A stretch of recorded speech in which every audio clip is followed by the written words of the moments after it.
Oke guys, jadi di sini saya sudah bersama Novi Fitriani, seorang perokok pasif yang berada di kosan Cempaka Cipadung Wetan, yang saya akan mewawancarai tentang seputar asap rokok.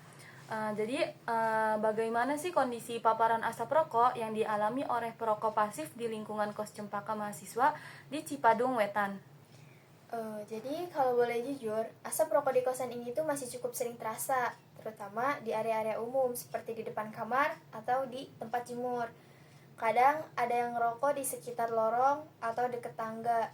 Jadi buat saya yang nggak merokok, pasti kena dampaknya juga, apalagi kalau pintu kamar itu dibuka, asapnya jadi bisa masuk ke dalam.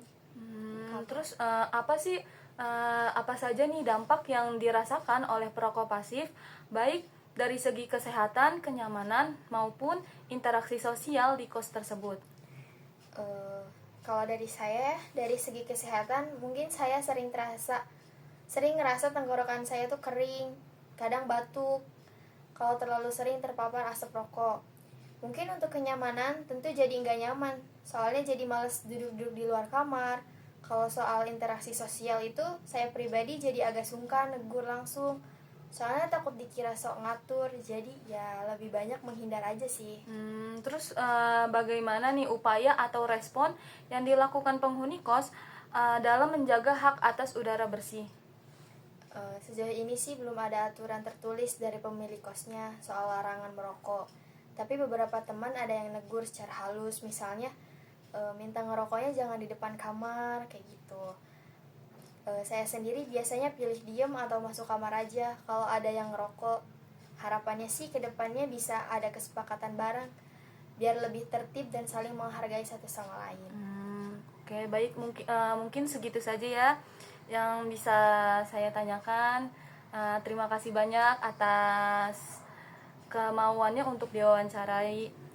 Ya, terima kasih. Guys, di sini sekarang saya sudah bersama narasumber kedua saya yang akan menjawab beberapa pertanyaan mengenai asap rokok. Jadi, bagaimana sih menurut Anda nih kondisi paparan asap rokok yang dialami oleh perokok pasif di lingkungan kos mahasiswa? Kalau dari saya sendiri yang dimana saya ini memang perokok aktif ya, sadar kalau memang asap rokok ini sangat mengganggu ya, apalagi untuk teman-teman saya yang tidak merokok. Bahkan kadang tuh suka mengganggu untuk anak kecil. Nah, saya juga kadang untuk merokok sendiri mencari tempat-tempat yang sekiranya jauh dari kerumunan atau keramaian. Bisa saja di balkon atau di tangga atau di tempat yang lain. Apa aja nih dampak yang dirasakan oleh perokok pasif baik dari segi kesehatan, kenyamanan maupun interaksi sosial di kosan tersebut? Kalau mungkin saya juga pernah dengar untuk masalah dari yang namanya asap rokok itu mengganggu atau membuat batuk-batuk dan yang lain-lain. Bahkan sempat ada teman saya yang terkena penyakit paru-paru karena paparan asap rokok itu sendiri. Tapi kadang nggak semua perokok itu tahu gitu, tentang hal-hal seperti ini. Bahkan kadang ada yang sengaja atau tidak sengaja gitu. Perokok itu pada anak kecil, bahkan teman-teman yang lain yang tidak merokok. Bagaimana nih upaya atau respon yang dilakukan penghuni kos dalam menjaga hak atas udara bersihnya?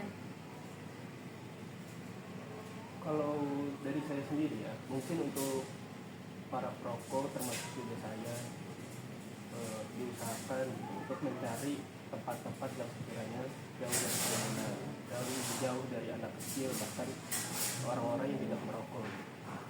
Bisa mungkin untuk dari kakak-kakak atau yang lainnya gitu yang tidak merokok gitu, bisa meminta baik-baik gitu, kepada perokok aktif itu sendiri, karena tidak semua perokok itu peka dalam hal-hal seperti ini. Oke, baik, terima kasih sudah mau berpartisipasi dalam menjawab pertanyaan ini.